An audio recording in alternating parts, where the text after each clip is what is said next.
জায়গাটি হচ্ছে মানিকগঞ্জ জেলাধীন হরিরামপুর থানার রামকৃষ্ণপুর ইউনিয়নের বকচর মৌজার মধ্যে পড়েছে। এই যে পদ্মার ভাঙন রোধে জিও ব্যাগ দেয়া হয়েছিল, এই জায়গাটায় খুবই ভয়াবহ ভাঙন ধরেছে। এই যে দেখতে পাচ্ছেন, স্থানীয় ভাষায় একে বলা হয় দাবা ভাঙনি। খুবই খারাপ অবস্থা। যদি দ্রুত ব্যবস্থা না নেয় তাহলে এই বর্ষা মৌসুমে এখানে খুবই খারাপ পরিস্থিতি তৈরি হবে। এই যে এখানে স্থানীয় এক ভাই আছে।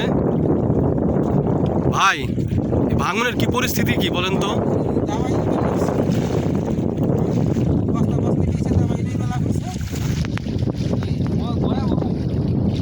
তা তো ব্যবস্থা না নিলে তো খুব সমস্যা হবে, তাই না?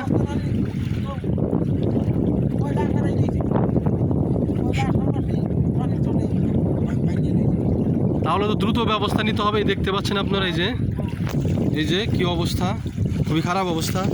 এই পাশে এক মুরব্বী আছে। মুরব্বী, এখানে যে ভাঙার অবস্থা, কি অবস্থা আপনার মনে হচ্ছে?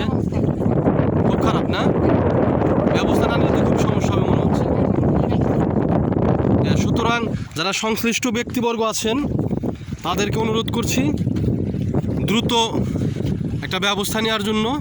এই যে দেখতে পাচ্ছেন কি অবস্থা।